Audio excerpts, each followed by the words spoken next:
Eh bien, bonjour à tous. Bon, pour certains qui m'ont vu et pour d'autres qui ne m'ont pas vu, je me suis présenté rapidement dans la revue, donc William Bardonnay, et je fais actuellement le stage pour l'association La Chef des Pyrénées, donc en pleine finalisation. Et mon but c'était de remettre à jour la commande du référentiel technico-économique. Alors, du coup, on va commencer en plein cœur.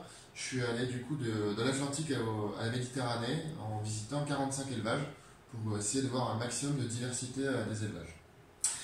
J'ai utilisé une méthodologie et un cadre d'analyse, une comparaison en fait.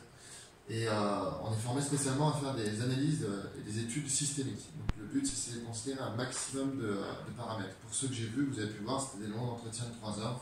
On essayait de tout comparer. Donc au-delà des techniques et de savoir exactement quelle était la diversité de chaque agriculteur, on a essayé de comprendre les résultats et les performances économiques de ces types.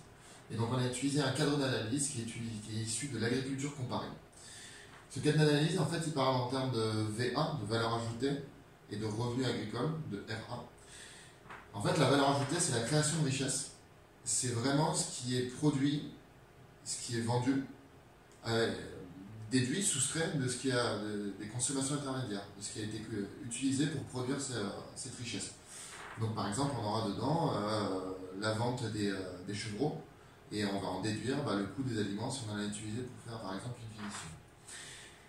Ensuite vient une deuxième indicateur, c'est la valeur ajoutée, mais cette fois-ci nette, où on considère le coût du capital, le coût du tracteur, etc., non pas comme un coût d'achat, mais comme un coût d'usure annuel. C'est pas du coup une analyse comptable, c'est une analyse, un amortissement comptable, mais un amortissement économique.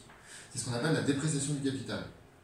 Donc ces deux valeurs ajoutées, que ce soit la VAB ou la VAN, c'est des indicateurs de la création de richesse. Cette richesse, on peut l'analyser de plusieurs manières. Donc ça, c'est la partie droite.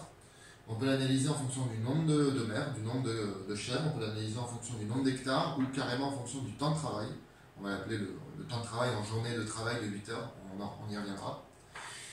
Mais cette création de richesse, elle se répartit à un moment. Elle se répartit entre l'agriculteur qui a produit cette richesse, mais il va aussi en donner une partie si par exemple il a des fermages aux propriétaires ou encore aux banquiers à travers les intérêts et les emprunts. Donc il y a une répartition de la valeur ajoutée et on en vient enfin à la rémunération des facteurs de production. Les facteurs de production, du coup, ça peut être la terre, le carburant si on voudrait faire des analyses un peu plus écologiques, ou simplement le travail humain, en nombre d'œufs. Donc voilà, c'est dans ce cadre de méthodologie qu'on a analysé. Du coup, normalement, pour vraiment faire des diagnostics agricoles, on essaye de considérer toute une région, toute une zone, avec son histoire et son paysage. Avec la dimension de mon étude, donc de l'Atlantique à la Méditerranée, j'ai pas pu me permettre de faire ça. Il y a quelques vallées où j'ai essayé d'étudier des particularités, mais de manière générale, j'ai pas étudié ni le paysage ni l'histoire finement. Pour autant, j'ai essayé de discuter un petit peu autour de l'évolution qu'ont eu les Pyrénées pour essayer de mettre du contexte. Et donc en fait, je me suis rendu compte que les Pyrénées, comme n'importe quelle autre agriculture de l'ancien temps, d'avant la Révolution, donc dans les années 1800, c'était une agriculture qui était à la fois assez autonome, parce qu'elle n'était pas dépendante d'autres intrants. Donc par exemple, ils produisaient eux-mêmes leurs céréales, ils avaient eux-mêmes leur élevage. Donc ce n'était pas des régions qu'on dit comme aujourd'hui des régions d'élevage. C'est des régions de vivrières. Et en fait, c'était des agricultures paysannes qui produisaient eux-mêmes leur fourrage, produisaient eux-mêmes leurs céréales. Et finalement, ne vendaient pas tant que ça. C'était surtout des économies vivrières pour survivre.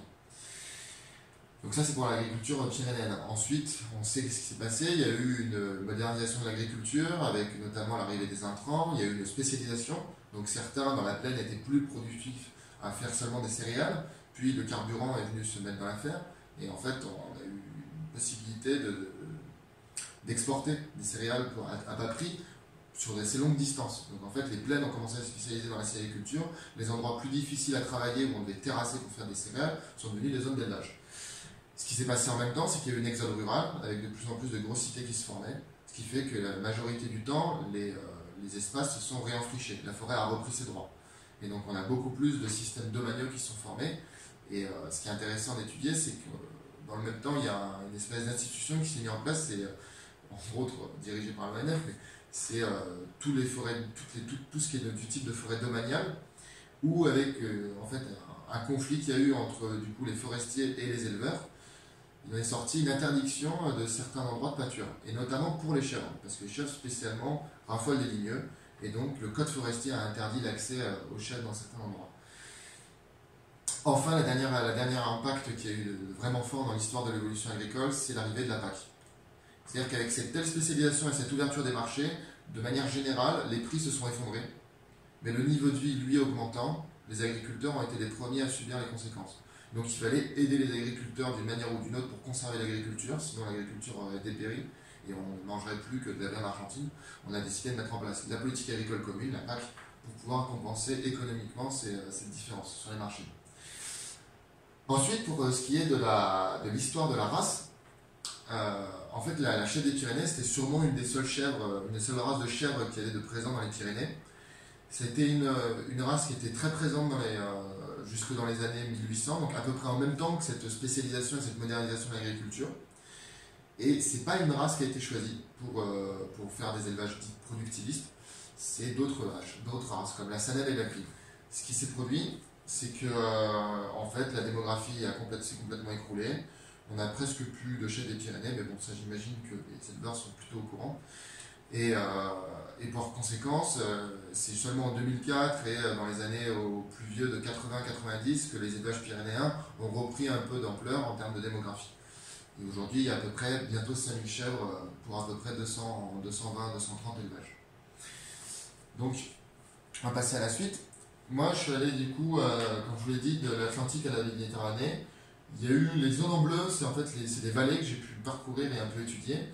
Et sinon, en bleu, les petits logos en bleu, c'est les fromagers, il y en a à peu près un tiers. Et en orange, c'est les allaitants, à peu près 2 tiers de ce que j'ai pu étudier.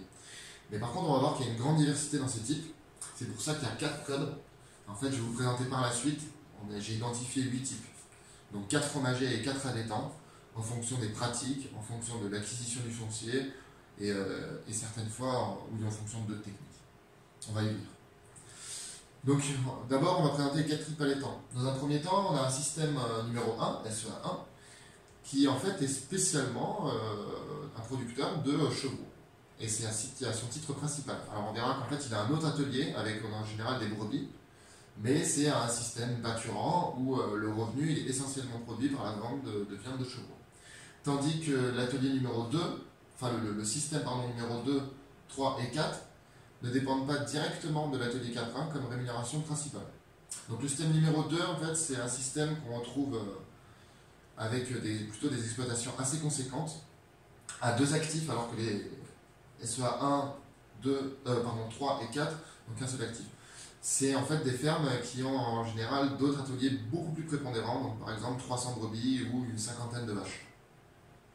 Alors que SEA 3 et 4 ont une particularité qu'on trouve peu dans le monde de l'agriculture et qui est propre à l'association La Chèvre des Pyrénées, ce sont des pluriactifs, dont la rémunération en fait, est un salariat complètement externe à l'agriculture, et on a une rémunération du coup exogène.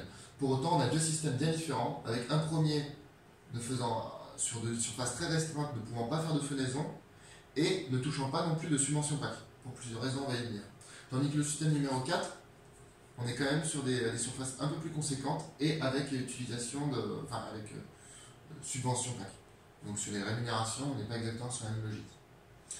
Alors, dans un premier temps, du coup, on va étudier le système numéro 1. Ici, on a du coup les charges, les intrants, et ici, on a les ventes, les externalités. Donc c'est les 2 inputs. On entre d'un côté, on sort de l'autre. Le système en lui-même, il réside au centre, et il porte sur du coup un foncier, un capital, donc des machines, et une main-d'œuvre. On ne va pas rentrer dans le détail. Ce qui est intéressant, c'est de voir qu'au milieu, on a du coup un calendrier de pâturage, avec entre autres et d'alimentation. Et on voit par exemple que le système numéro 1, il est assez porté sur l'estive, puisque pendant les 4 mois d'estive, il a la possibilité de faire des fenaisons sur 10 hectares qu'il a en location. C'est un système qui fonctionne sur 50 hectares plutôt de surface boisée, et notamment sur l'estive, avec un GPA. C'est une estive qui va pouvoir mettre à disposition un berger. En fait, ce système-là, il n'utilise pas forcément beaucoup d'intrants, parce qu'on peut voir par exemple sur cette partie-là que les chèvres sont en bâtiment pendant la période hivernale, mais avec seulement une distribution de foin. Donc il n'y a pas de distribution de concentré, il n'y a pas de distribution d'orge, de triticale, ou même dans certains cas de protéines comme du soja ou du soja fébrole. Par contre, il y a une finition des chevreaux entre 6 et 8e mois, donc pendant ou après l'estive. En fait, c'est un système qui n'utilise pas beaucoup d'aliments, donc donc il n'y a pas énormément de charges. Par contre, il y a un prix de vente des chevreaux qui est assez élevé, et surtout la quantité de viande des chevreaux, elle aussi est assez élevée. On est à 8 mois et on a une finition au grain qui permet vraiment de maximiser normalement le volume de viande, et on vend, comme je l'ai dit, assez cher. Ce qui fait qu'en fait, la valeur ajoutée, la création de richesse, elle est assez conséquente sur le système. C'est vraiment ce qui est recherché, c'est de pouvoir en fait dépendre économiquement de l'élevage de chiens. Il y a une autre particularité aussi, c'est le calendrier de travail.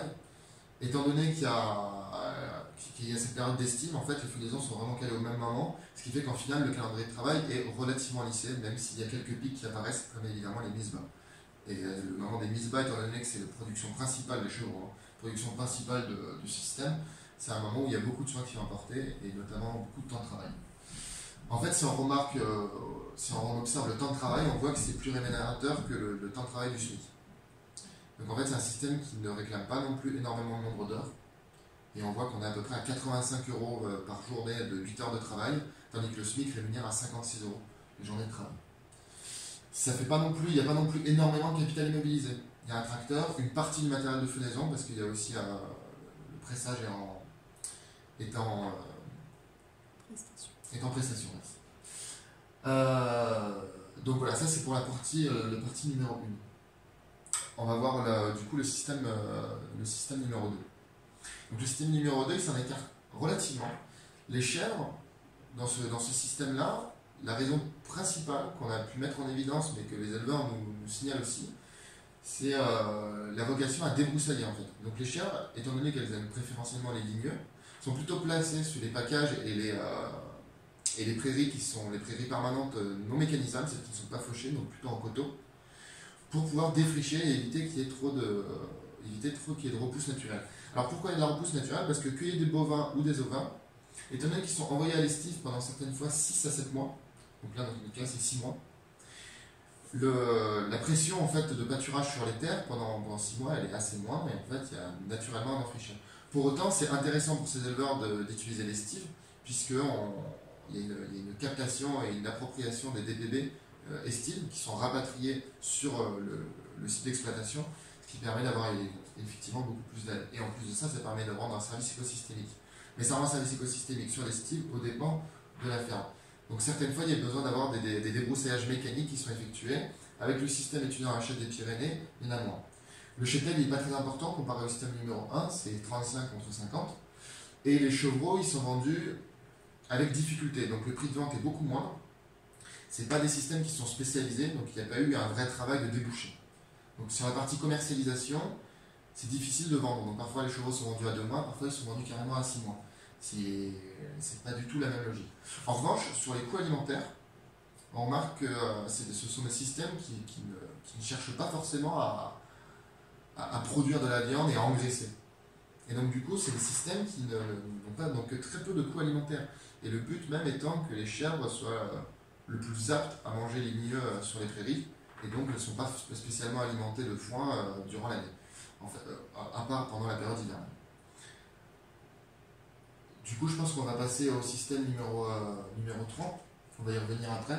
C'est un système non plus qui... vraiment, le système Caprin est vraiment... Enfin, je réinsiste, il ne représente rien en termes de rémunération. Et même en termes d'appropriation de DPP, de subventions. C'est vraiment un système qui est là normalement pour optimiser quelques flux et se mettre en adéquation avec un autre élevage. Vient ensuite du coup le système numéro 3 qui est un système de plus réactif. En fait, dans ce système présent, on a d'abord, on le voit sur le calendrier de travail, une grande partie du temps qui est occupée par le salaire. Et en fait, l'élevage, il est vraiment présent pour prendre soin des terres et pour l'occupation, le plaisir de l'élevage. Et c'est vrai à tel point qu'en fait, les démarches ne sont pas faites pour avoir la PAC, pour avoir les montants PAC.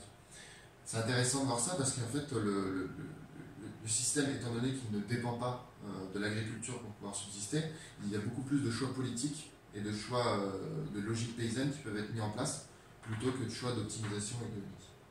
Donc les chevreaux sont vendus en général plutôt à 2,5 mois et dans un réseau très familial ou de proches.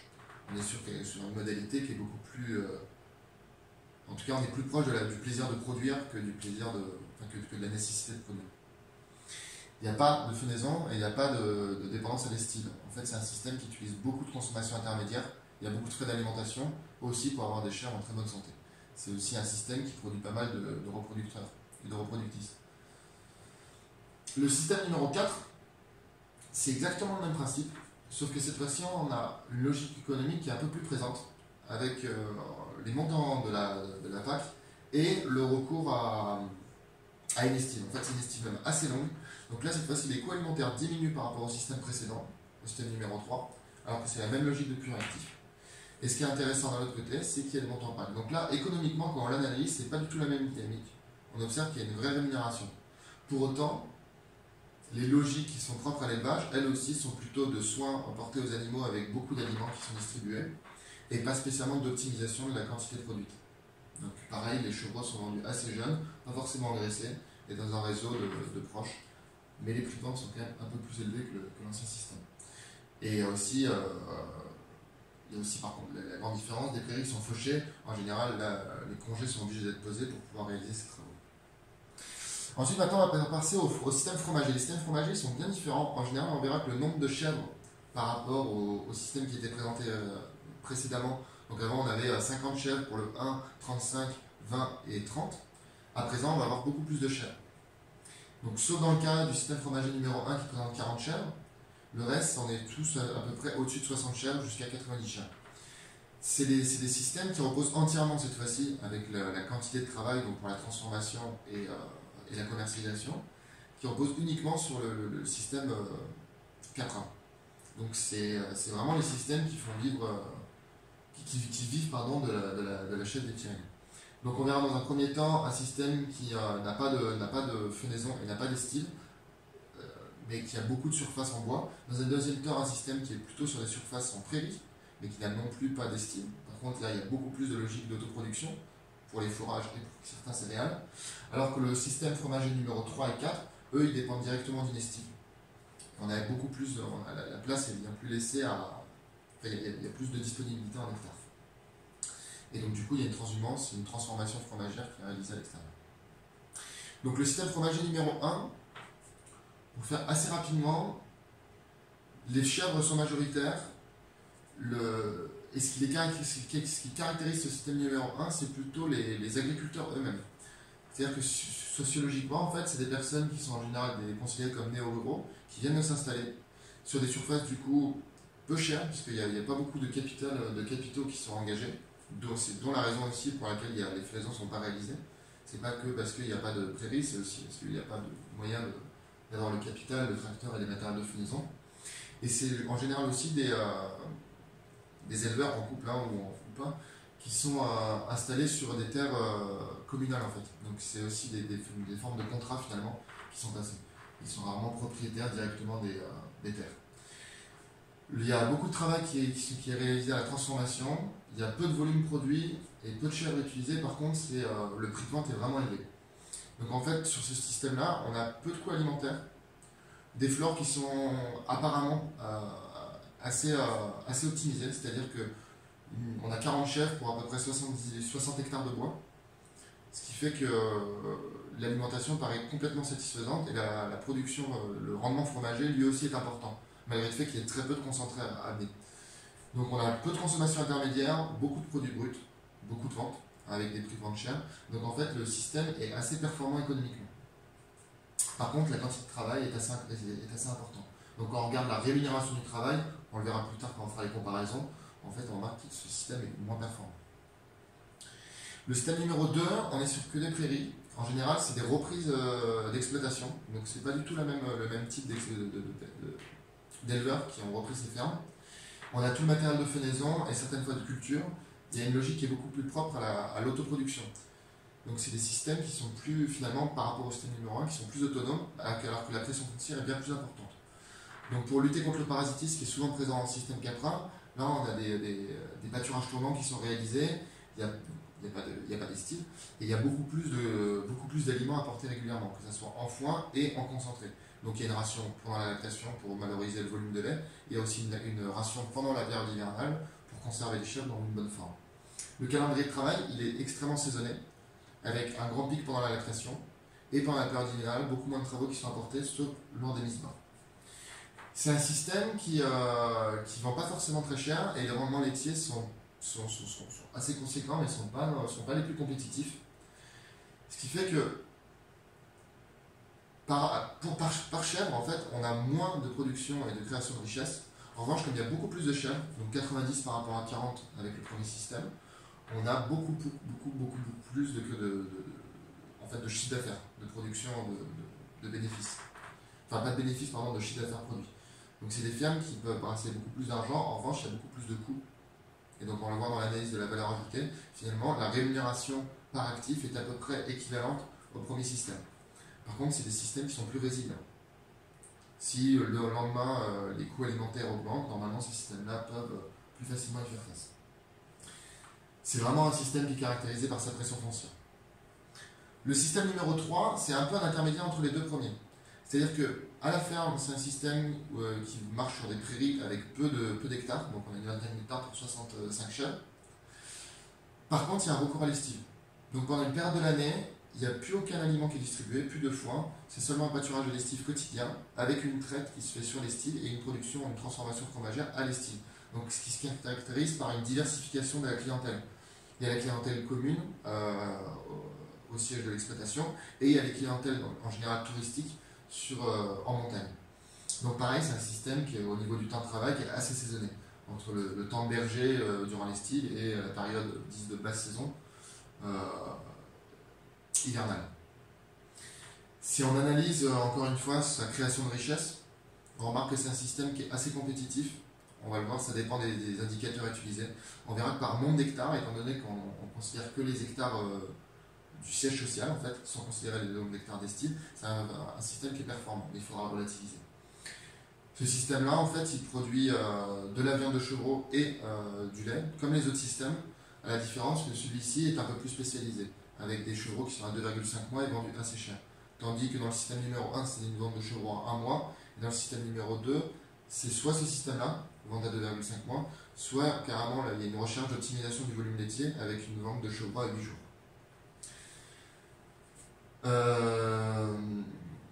C'est intéressant aussi de noter qu'il y a une diversification des produits. Ici, plus que dans les autres systèmes, on fabrique des tomes et des crottins, puisque les tomes en fait, peuvent être conservés et vendus à l'estive un peu plus tard. Le système numéro 4, c'est un système un peu particulier où il n'y a pas de commercialisation. Donc pour l'analyse économique, on a fait que on l'a considéré que selon les autoconsommations. C'est un système qu'on a pu retrouver dans les Pyrénées. C'est pas très représentatif, c'est-à-dire que c'est un élément de la diversité, c'est pas non plus ça représentait que 2 exploitations sur 45. C'est un système qui cherche en fait à utiliser les chèvres des Pyrénées pour les insérer complètement dans un système paysan, donc il y a une complémentarité entre les filages. Les chèvres, elles sont à la fois là pour rendre une externalité, avoir du fumier cultivé, mais elles sont aussi là pour pouvoir produire de la viande, du fromage, maintenir aussi les terres en état. Donc pour autant, il n'y a pas de rémunération extérieure. Donc on n'est pas dans la même situation que des plus réactifs. C'est vraiment un mode de vie qui est basé sur la production agricole. Donc c'est des systèmes qui sont du coup assez autonomes et autarciques, où en général il y a beaucoup de manœuvres sur place, avec une utilisation de pas mal de bouffeurs. Et on remarque aussi qu'il y a beaucoup d'affiliations politiques. Et notamment, c'est des élevages qui sont plutôt paysans, qui sont contre la modernisation agricole et qui sont pour la complémentarité justement entre les différents types de production. Donc on remarquera qu'en fait, c'est des élevages qui sont énormément portés sur, comme les autres types allaitants, qui sont énormément portés sur le système pâturant. Ce qui fait que les coûts intermédiaires sont assez peu élevés et les productions, eux, sont équivalentes aux autoconsommations, donc à la viande produite et au fromage. Et en fait, ça fait des rémunérations assez conséquentes si on considère l'économie qu'ils ont à ne pas acheter à d'autres personnes. C'est un système un peu particulier. C'est autant allaitant que laitier, on pourrait dire. Vient maintenant une petite analyse. En fait, on a observé du coup une grande diversité. En plus, les 8 types, on peut observer qu'aux chiens de chaque type, ils sont eux-mêmes diversifiés. Donc en fait, sur 45 enquêtes, il n'y a pas 45 points communs. en fait, la diversité, elle se fait selon les produits vendus. Donc là, on peut par exemple observer entre de la viande, des crottins, de la tome ou même des services rendus. En fonction des performances recherchées, des systèmes qui sont plus ou moins dépendants de l'atelier Caprin et donc vont plus ou moins chercher à augmenter le volume ou inversement à augmenter la filière de commercialisation avec des prix de vente et de la transformation. C'est ce qu'on observe d'ailleurs entre les fromagers et les allaitants. C'est vraiment ce travail alloué à la transformation et pas forcément à la productivité, mais qui permet une rémunération bien plus conséquente. En fonction des techniques utilisées, donc là c'est notamment sur les techniques sanitaires, comment gérer le pâturage et la pression parasitaire. Ça peut être aussi vis-à-vis des techniques de reproduction, entre ceux qui séparent les chevrettes ou ceux qui ne séparent pas les chevrettes pour avoir des fois simplement du gabarit et plus rechercher en fait un profil type propre à l'association, donc propre aux éleveurs de l'association. On recherche vraiment une chatte et Pyrénées typée ou simplement produire des quantités. Donc voilà. Il y a aussi toute une partie sur la fonction climatique, enfin en fonction climatique et du foncier. Et pour moi, c'est les deux parties les plus importantes en fait. Ce qui diversifie l'exploitation, c'est l'acquisition des fonciers, donc c'est les personnes en fait. C'est le capital qu'on avait à la base pour investir, c'est l'endroit qu'on recherchait pour habiter. Enfin, c'est vraiment cette partie-là qui va le plus spécifier les types, qui va le plus les diversifier.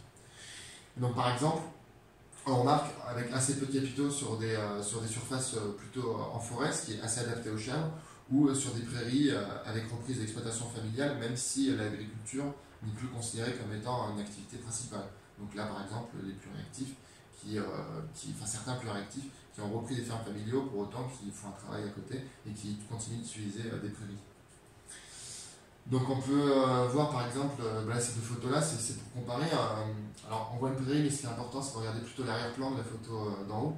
C'est de voir qu'on est sur des prairies qui sont complètement en friche, et notamment des landes et des forêts en sous-bois, donc on a une grosse diversité de parcours. Tandis que sur une partie plus en alpage ou en pacage, là il faut imaginer qu'il y a les clôtures, donc en fait c'est que de l'accès à l'herbe. La diversité de pâturage est beaucoup plus restrictive, ce qui en fait diversifie par ailleurs les exploitations. Dans un cas, on aura par exemple un travail de berger plutôt quotidien pour surveiller les chèvres et les ramener à l'exploitation tous les soirs. Dans l'autre cas, si c'est clôturé, il y a une part du travail qui peut être complètement allégée. Là, c'est des dernières photos, c'est pour montrer aussi que dans certains cas, la diversité elle est aussi à cause des flores qui sont en place. Et donc, par exemple, c'est le cas du SEA2, et donc des éleveurs qui ont des bovins ou des ovins et qui cherchent à avoir des chèvres pour débroussailler. Voilà, donc ça, c'est une petite particularité. Alors, maintenant, pour la comparaison des types, donc les histogrammes, les barres qui sont en bleu, c'est la production brute, donc c'est directement ce qui est vendu, c'est un peu le chiffre d'affaires, et en rouge, c'est ce que ça a coûté, en frais alimentaires. Et on remarque vraiment, ce qui est important dans ce diagramme, c'est de vraiment remarquer la dichotomie entre les systèmes allaitants et les systèmes fromagers. D'un côté, on a les systèmes fromagers qui transforment, et qui transforment quotidiennement un produit. Et dans l'autre, c'est seulement la vente de chevreaux qui est beaucoup plus épisodique, avec rarement de la transformation en bocaux, réalisé par eux-mêmes, puisque avec l'association ça biaise un peu le résultat économiquement parlant. Donc voilà, ce qui est intéressant de voir, c'est que les coûts alimentaires sont à peu près les mêmes pour tout le monde, même s'il y a des différences, on n'excède jamais en fait 100 € par chèvre et par an, tandis que tandis que le prix de revient de chaque chèvre, ça peut aller du coup d'un facteur un peu plus de 10, entre à peine 100 € par chèvre et par an, contre 700 € et plus pour les fromagers. Alors, le suivant graphe, on reprend exactement le graphe d'avant. Chaque barre représente les barres bleues qu'on a présentées sur le diagramme précédent. Donc, c'est la production brute par chèvre et par an. Donc, ici, on retrouve encore une fois le 700 et le 100 dont on parlait. Maintenant, par contre, on décompose cette production brute et on essaie de voir par quelle catégorie elle est prise. Et donc, par exemple, ici, on voit qu'il y a la dépréciation du capital, donc c'est l'usure du tracteur, etc. Ensuite, on a les consommations intermédiaires de type carburant, autres en tout cas que les prix d'abattage, etc., autres que les consommations alimentaires, les frais vétérinaires en jaune et les consommations alimentaires. Donc toute cette partie-là qui en fait a été des coûts fixes donne lieu du coup à la valeur ajoutée nette. La valeur ajoutée nette, c'est vraiment cette création de richesse. va venir s'ajouter dans un second temps, du coup, les subventions et la déduction des intérêts pour en aboutir à la rémunération agricole. Ce qui est intéressant ici d'observer, c'est que dans certains cas, en fait, la valeur ajoutée nette, elle est négative. Donc ça, c'est par exemple pour le cas du système pluriactif. Il n'y a pas de rémunération à proprement parler. En fait, c'est une partie du salaire des pluriactifs sont investis dans l'élevage de chèvres pour un plaisir. Mais en fait, cet atelier d'élevage représente un vrai coût d'argent. Donc voilà, ça nous permet d'analyser en fait la performance de chaque type et de voir qui en fait a plus ou moins la meilleure valeur ajoutée nette. C'est pas pour autant que, in fine, c'est les systèmes les plus performants. In fine, pour savoir les systèmes les plus performants, il va falloir qu'on analyse le revenu agricole. Et du coup, on y vient. Là, c'est juste pour montrer un peu la part des subventions. Donc, on a nos 8 types et les deux suivants, les deux du fond, c'est des types témoins. Donc, c'est un fromager en fait en alpine et un ovin allaitant. Le fromager en alpine, ça nous permettra de comparer à tous nos systèmes fromagers, tandis que l'ovin allaitant, on considérera que les brebis ont à peu près les mêmes performances économiques par rapport au kilogramme d'agneau vendu et pour comparer au système allaitant avec les chefs des Pyrénées. Et donc on observe que dans le cas de l'atelier Caprin uniquement, donc c'est pour ça que le système numéro 2 n'a que très peu de subventions alors que c'est le système qui possède le plus. Donc si on fait juste une diapo suivante, là c'est toute la ferme, toute l'exploitation entière. Donc là on se rend compte qu'effectivement il y a 40 000 euros de subventions qui vont être touchées dans le système numéro 2 qui du coup, je le rappelle, le système allaitant numéro 2 qui porte sur une trentaine de vaches et 400 brebis. Donc pour revenir juste à l'atelier Caprin, ce qui est intéressant, donc il faut faire attention à l'échelle pour lire les graphes. Ce qui est intéressant de voir, c'est que le revenu est souvent négatif dans les systèmes allaitants, et en fait il devient positif uniquement grâce aux subventions PAC. Tandis que dans les systèmes fromagers, on a une rémunération qui est déjà présente, mais par contre, il faut bien savoir de quoi on parle. C'est une rémunération qui est de 10 000 euros, ou même de 5 000 euros par an pour 2 actifs, donc ça ferait des rémunérations à 2 500 euros, ce qui serait à peu près la moitié d'un RSA annuel.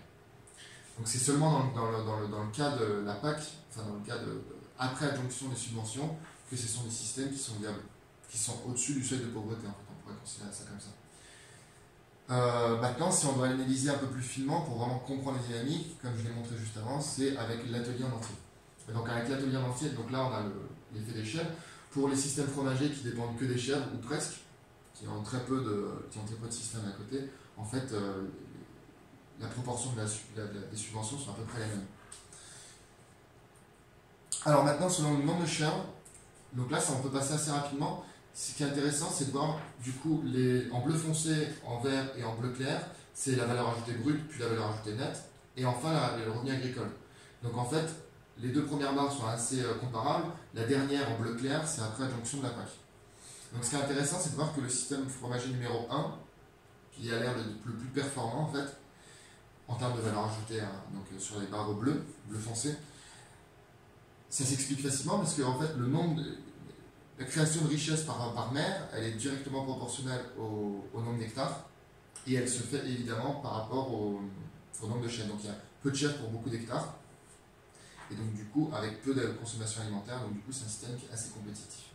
Tandis que le système fromager 2 et 3, qui ont à peu près les mêmes logiques malgré les styles, qui ont à peu près le même nombre de chèvres, sont à peu près équivalents. Si maintenant on compare non plus en nombre de chèvres mais en nombre d'hectares, donc on observe déjà une petite aparté, un premier biais, mais le système fromager numéro 3 ne possède pas en fait, possède les styles, mais elle n'est pas comptabilisée. Donc les deux sont à 20 hectares, c'est pour ça que les valeurs ajoutées brutes par hectare sont équivalentes. Mais en réalité, il faut abaisser les résultats du système fromager numéro 3, puisqu'il dépend aussi d'hectares de l'estime. Donc en fait, c'est le système fromager numéro 2 qui apparaît le plus performant, puisqu'il arrive à créer beaucoup de valeur ajoutée sur peu de superficie.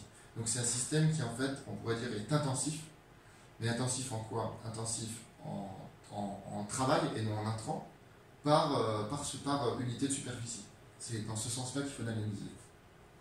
Et maintenant, si on compare au temps de travail, on observe qu'en fait, c'est les systèmes allaitants qui sont plutôt les plus compétitifs, malgré qu'ils ne transforment pas et qu'en fait, la viande de chevreau paraît assez anecdotique par rapport à la quantité de fromage qui est vendu en valeur ajoutée. enfin pas en valeur ajoutée, pardon, en valeur absolue, c'est grâce aux subventions en fait qu'ils sont les plus compétitifs. Donc cette fois-ci, si on analyse non plus les valeurs ajoutées en bleu, mais les revenus agricoles en bleu clair, on observe que peu de travail avec beaucoup de subventions, c'est plus compétitif que énormément de travail avec aussi beaucoup de subventions, ce qui paraît assez logique jusqu'à là. En dernier lieu, pour conclure, on a essayé de mettre en place des domaines d'existence. Donc en fait, ce graphe-là, ce qu'il faut regarder, c'est qu'il y a un abscisse et un ordonnée, comme d'habitude. L'ordonnée, c'est encore une fois, c'est des euros, c'est des valeurs ajoutées par actif, tandis que l'abscisse, c'est des nombres de chèvres. Ce qui est intéressant, c'est de voir que jusqu'où je peux avoir des chèvres et que mon système ne soit plus viable parce que j'ai trop de travail, et jusqu'où je ne peux plus avoir, enfin, je ne peux pas avoir moins de chèvres puisque ma rémunération en dépend et je vais être en dessous du seuil de pauvreté. Le seuil de pauvreté, du coup, c'est la barre rouge. En fait, c'est l'équivalent du RSA. Donc, c'est 500 euros par mois pendant 12 mois, ce qui fait à peu près 6700 euros.